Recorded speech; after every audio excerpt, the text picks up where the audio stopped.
Começa agora um programa que traz tudo sobre o livro mais lido em todos os tempos.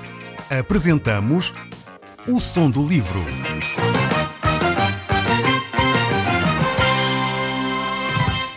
Seja muito bem-vindo. Neste podcast vai encontrar o livro mais conhecido e lido em todo o mundo.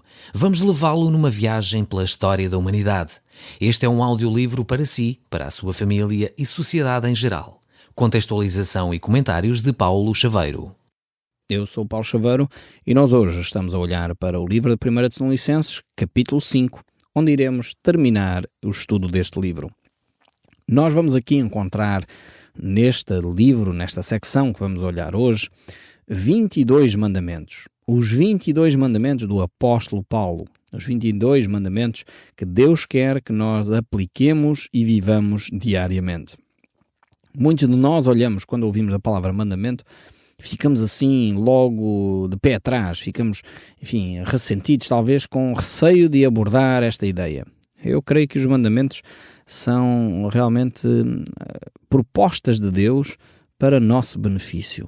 Os mandamentos não são coisas para nós vivermos de uma forma angustiada, para estarmos desanimados, para estarmos até, se calhar, aflitos. É verdade que em muitas alturas os mandamentos são para ser cumpridos, mesmo quando eu não estou muito para aí virado. Por isso é que são mandamentos. Mas ao mesmo tempo os mandamentos são, podemos dizer, aquelas grandes linhas condutoras da nossa vida. É como numa autoestrada termos os rails de um lado e do outro que nos protegem para não sairmos dessa via. No fundo, os mandamentos são isto, são grandes linhas condutoras de comportamento, de forma de estar na vida.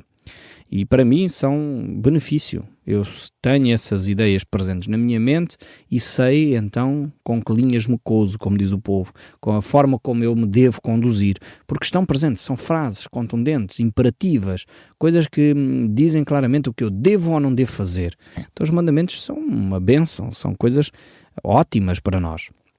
São de facto linhas condutoras. Muitas vezes nós gostaríamos mais, e estamos a entrar numa sociedade pós-moderna, que nós não gostamos muito de verdades. Para nós, cada um tem a sua verdade, eu tenho a minha, tu tens a tua. Esta ideia de termos uma verdade comum, universal, as pessoas não gostam nada dela, essencialmente nesta nova sociedade pós-moderna. Mas eu creio que é incontornável. Há verdades que são verdades, eu gosto ou não gosto. Mentir é errado sempre. E alguns de nós vamos dizer, não, mentira, há mentirinhas inocentes. Não, não há mentirinhas inocentes. Nós podemos achar que com uma mentira escapamos mais facilmente a determinada situação. Mas mentir é errado sempre, porque mina a confiança, leva as pessoas a duvidar de nós próprios ficamos mal porque sabemos que não estamos a falar toda a verdade. Então mentir é errado, ponto final, parágrafo. É errado aqui em Portugal e é errado na China, é errado na Sibéria e é errado no Polo Sul, é errado em qualquer lado. Continua a ser errado. Porquê? Porque tem a ver com relações humanas. Então, quer eu acredite na Bíblia, quer não acredite na Bíblia, há coisas que são erradas, ponto final, parágrafo. É um mandamento. Então, temos aqui estas linhas condutoras pela forma como nós devemos conduzir a nossa vida, orientar a nossa vida em sociedade, como grupo, como pessoas, como indivíduos. Então, vejamos este texto bíblico, no capítulo 5 de 1 Tessalonicenses, o verso 11. Vamos aqui encontrar uma série de mandamentos. Eu digo que é os 22 mandamentos do apóstolo Paulo. E diz assim: consolai-vos, pois, uns aos outros. Este é o primeiro mandamento que nós temos aqui. Então, é um mandamento interessante. Não sei se já reparou, consolai-vos uns aos outros. A ideia de nós estarmos ao lado daqueles que sofrem.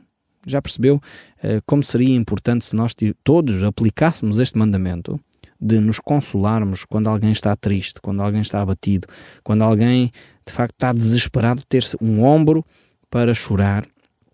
Quantas pessoas neste país não têm ninguém para desabafar? Quantas pessoas neste país não têm alguém que os console?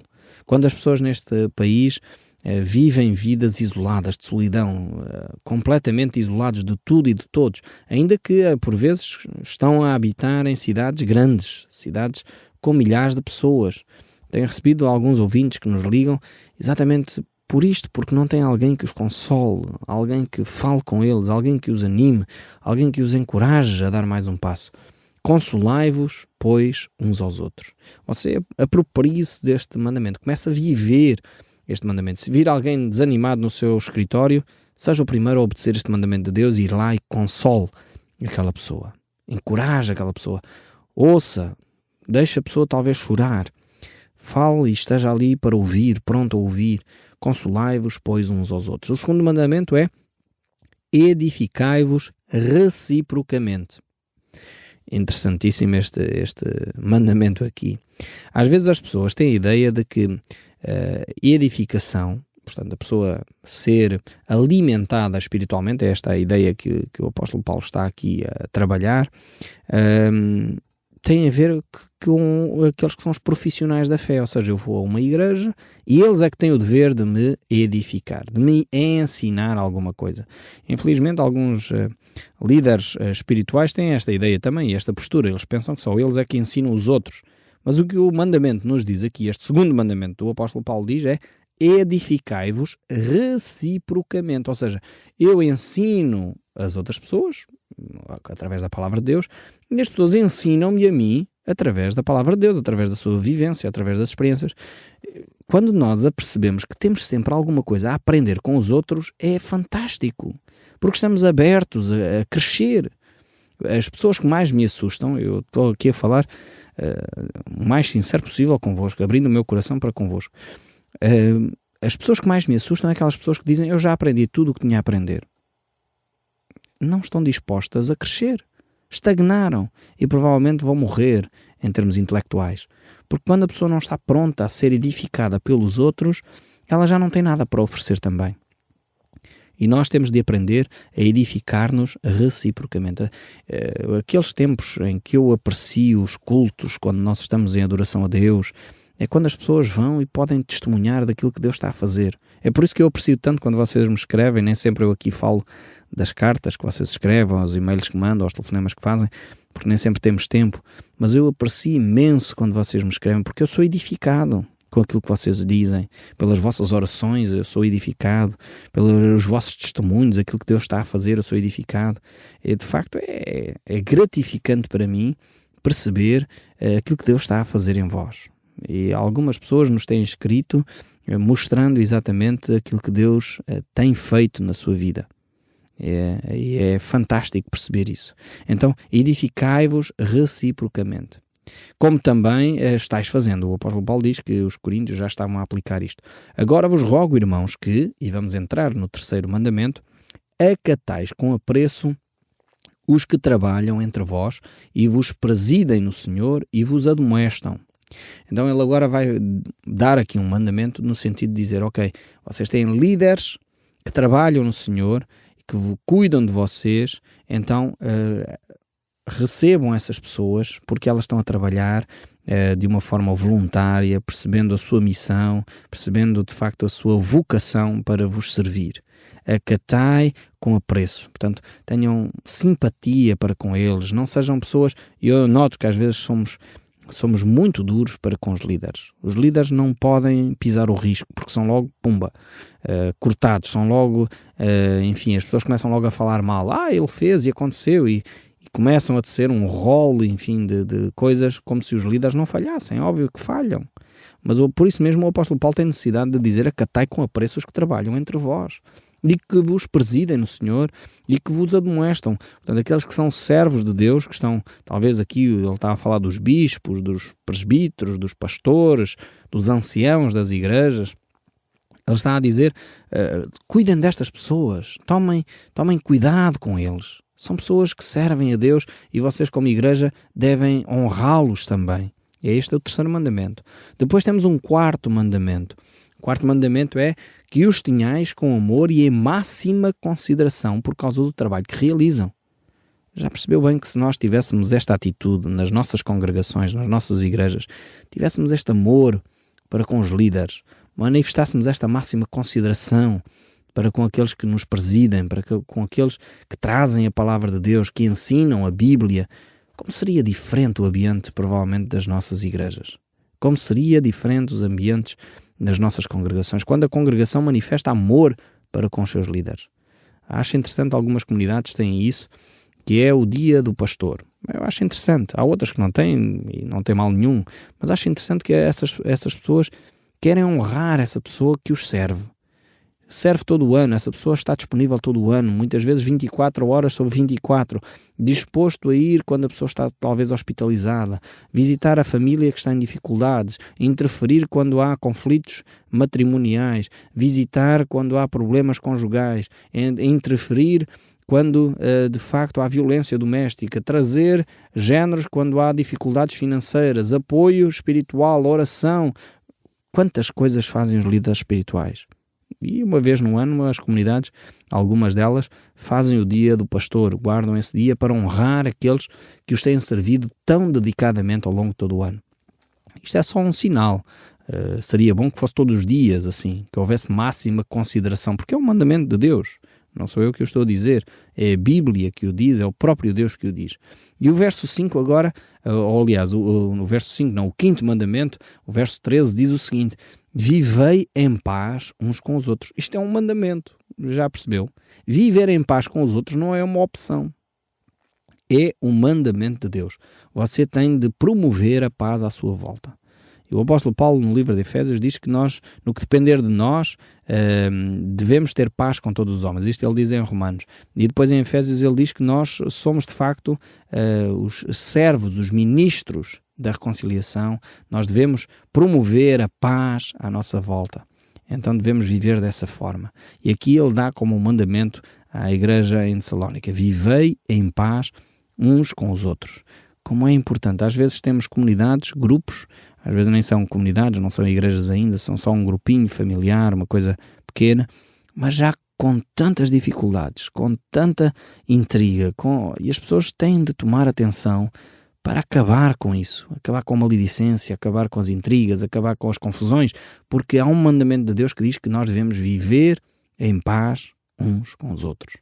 E como seria diferente a nossa sociedade se nós tivéssemos estes mandamentos presentes? Como seria diferente o seu local de trabalho se você vivesse em paz uns com os outros? Se você procurasse consolar aqueles que estão ao seu lado? Se você procurasse ter consideração por aqueles que são os seus líderes? Já imaginou como seria uma revolução tremenda na sua vida, no seu emprego, na sua vizinhança, o aplicarmos destes textos bíblicos? Como era de facto importante percebermos estas questões. Era necessário realmente tornarmos isto algo mais palpável, algo visível, mais presente em nós. Os 22 mandamentos do apóstolo Paulo. Mas o verso 14 ainda prossegue. Ele diz: exortamo-vos também, irmãos, e agora temos aqui o sexto mandamento, a que admoestais os insubmissos. Eu vou repetir, é um mandamento que nós não tínhamos talvez presente. O sexto mandamento é que admoestais os insubmissos. Ou seja, por outras palavras, o apóstolo Paulo está a dizer que nós temos responsabilidade para com a vida do outro irmão. Ou seja, o ele ser submisso a Deus ou não ser tem a ver comigo. Porque eu tenho o dever, é um mandamento de Deus, de admoestar aquele irmão que não está a ser fiel a Deus. Eu tenho o dever de interferir na vida do outro de uma forma positiva, como é óbvio, para que ele se torne mais fiel a Deus. Deixe de ser insubmisso. Então isto é realmente um bálsamo, mas ao mesmo tempo uma revelação extraordinária. Numa sociedade onde nós vivemos um individualismo assoberbado, em que eu faço o que me apetece, já parece quase o tempo dos juízes, em que cada um fazia aquilo que achava bem aos seus próprios olhos. Hoje estamos a caminhar para isto, mas o apóstolo Paulo diz que não. Nós somos um corpo, nós somos uma comunidade, e como comunidade temos uns a ver com outros. Eu não posso fazer o que me apetece, a comunidade tem uma palavra a dizer. O grupo onde eu estou tem algo para me ajudar a crescer. E eu devo admoestar o outro que está insubmisso, está incorreto, está a agir errado, dizer: não, isso é errado o que estás a fazer. Estás a ser insubmisso. Tens que ser mais consciente de que esta pessoa foi colocada sobre ti como líder, para o ouvir. Se o corpo fizesse isto, como seria bem mais fácil a disciplina na igreja? O problema é que muitas vezes nós pensamos em disciplina como excomunhão. Disciplina bíblica não é excomunhão. Disciplina bíblica é aquilo que nós fazemos de alguma forma em casa, com os nossos filhos. É um processo de ajudar os nossos filhos, espirituais neste caso, a crescer em maturidade espiritual. Porquê é que nós corrigimos o nosso filho? Porque é que quando os nossos filhos fazem birras no supermercado nós temos que lhe dar um açoite no rabo? Porque é que os nossos filhos quando fazem birras têm que ficar de castigo e não podem ver talvez televisão ou não podem brincar com um determinado brinquedo que eles gostam tanto? Porque nós queremos que eles sejam pessoas responsáveis e adultas, maduras. Agora, a disciplina bíblica, nós associamos a disciplina bíblica à comunhão, que não tem nada a ver uma coisa com outra. A disciplina bíblica é ajudar a pessoa a perceber o seu erro e a pedir perdão e a reconciliar-se com Deus e com as pessoas que magoou. Isto é disciplina bíblica. É até aqui o que o apóstolo Paulo diz, de admoestar os insubmissos. Se nós compreendêssemos a disciplina bíblica, se nós compreendêssemos este 6º mandamento aqui do apóstolo Paulo, provavelmente nós teríamos um corpo, umas igrejas muito mais saudáveis, porque nós entendíamos que somos parte uns dos outros e que eu não posso virar as costas àquele meu irmão que ainda não entendeu uma série de verdades bíblicas. Ele precisa de ser corrigido. Então, este texto bíblico mostra-nos a interligação que nós temos uns com os outros. Não somos ilhas, não somos pessoas que vivemos isolados do resto do mundo, não. Somos pessoas que estamos interligadas e que eu tenho que ajudar o meu irmão a crescer juntamente comigo. O apóstolo Paulo, mais uma vez, diz isto muito, muito claramente no livro em Efésios e em Coríntios, esta ideia de sermos corpo e crescermos todos até à unidade da fé. É fantástico essa imagem. O verso que se segue aqui do 14 ainda tem mais mandamentos. O 7º mandamento, por exemplo, ele diz: consolai os desanimados. Mais uma coisa fantástica. É interessantíssimo estes mandamentos que muitos de nós, se calhar, nunca pensámos que existissem. Consolai os desanimados. É um imperativo, mais uma vez. É um mandamento. Consolar os outros não é uma opção. Hoje eu não estou bem para aí virado. Aquele irmão precisa de ser consolado, mas hoje não me apetece. Não, é um mandamento de Deus. Deus diz para consolar os que estão desanimados. E, infelizmente, nós sabemos muito mal fazer isto. Nem sempre somos capazes de encorajar aqueles que estão em baixo. Precisamos de aprender a obedecer a este mandamento de Deus. O 8º mandamento diz: amparai os fracos. Não só consolai os desanimados, como devemos amparar aqueles que estão fracos. Como é importante isto. Eu lembro-me quando estava no exército, a fazer recrutas, há alguns anos atrás, ali tenta-se trabalhar um pouco esta imagem de que o pelotão é um só e não podem chegar uns primeiro e outros depois. E aqueles que eram mais fracos, muitas vezes nas corridas longas que nós fazíamos para preparar-nos fisicamente, havia uns que não aguentavam tanto, não estavam tão bem preparados e ficavam para o fim. Então aqueles que estavam talvez um pouco mais bem preparados vinham para trás, pegavam no braço daquele que estava mais cansado e juntos iam a correr até chegar ao pelotão de novo, até porque enquanto os outros não chegassem, aquele pelotão estava a ser castigado para tentar não se esquecer dos mais fracos. E esta é uma imagem que me ficou. Daqueles que estavam para trás, eu várias vezes fazia isso, ia lá para o fim da fila buscar aqueles que estavam ainda mais cansados que eu, pegava no braço deles e ia correr devagarinho com eles para a frente para tentarmos apanhar o resto do grupo. Então amparar os fracos é isto, é ir para lá e andar ao passo deles. Não é andar ao nosso, não é obrigar o outro a andar ao nosso, é reduzir o nosso passo. E também não é só andar ao deles, quer dizer, eu não ia andar lentamente como eles, não.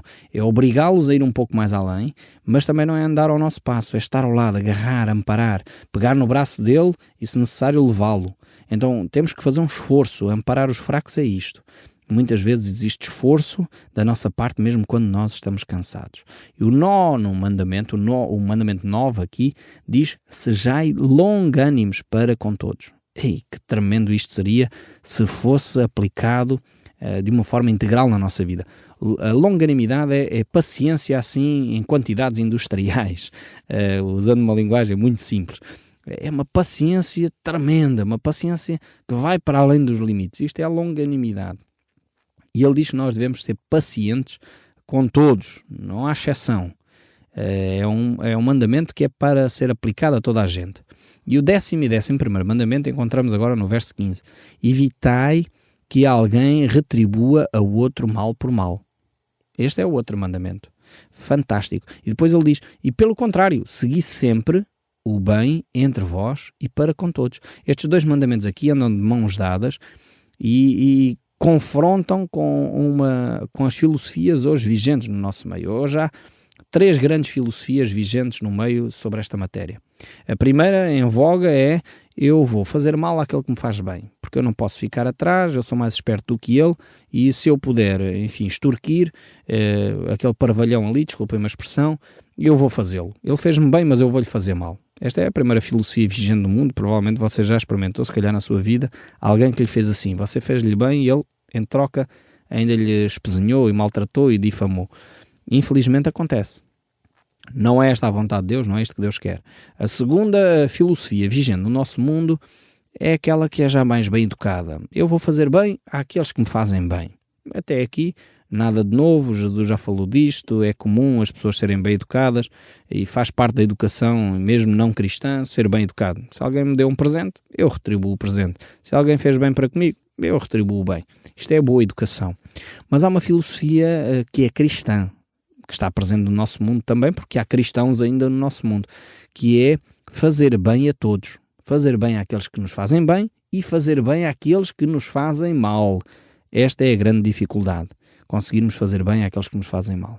Depois temos aqui, agora nos próximos textos bíblicos, vários outros mandamentos interessantíssimos que estão num só versículo. Verso 16, regozijai-vos sempre. Verso 17, orai sem cessar. Verso 18, em tudo dai graças, porque esta é a vontade de Deus em Cristo Jesus para convosco. Então temos aqui 3 mandamentos seguidos que têm a ver com totalidade, de fazer durante o dia coisas, orar sempre, regozijar-nos sempre e dar graças em tudo.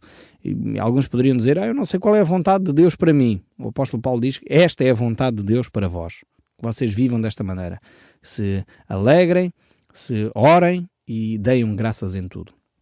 O 15º mandamento diz, não apagueis o Espírito. Muitas vezes o Espírito Santo na Bíblia é associado a uma luz e a ideia aqui ao fogo. E a ideia aqui do apóstolo Paulo é dizer que nós podemos reduzir a ação do Espírito Santo em nós. Ele diz, não façam isso, isto é um mandamento. Deixem o Espírito Santo agir livremente em vós. Como é que nós apagamos o Espírito? Quando nós pecamos voluntariamente, quando nós estamos a agir em pecado e não nos arrependemos. Então começamos a extinguir, a apagar o Espírito Santo. E o verso 20 dá-nos um 16º mandamento. Diz, não desprezeis as profecias, ou seja, não desprezem o ensino da Bíblia. Mantenham-se atentos ao ensino da Bíblia. O verso 21, temos o 17º mandamento, julgai todas as coisas, retendo o que é bom. Este é um comportamento que nós deveríamos viver mais, ser um comportamento de análise, analisar as coisas, não sermos, como diz o povo, uma Maria vai com as outras, mas analisarmos na Bíblia se aquilo que nos dizem é ou não correto. O 18º mandamento é, abstendo-vos de toda a forma do mal. O 19º, o mesmo Deus de paz vos santifique em tudo e o vosso espírito, alma e corpo sejam conservados íntegros e irrepreensíveis na vinda do Senhor Jesus Cristo. Fiel é o que vos chama, o qual também o fará. O Som do Livro, uma produção da Rádio Transmundial de Portugal.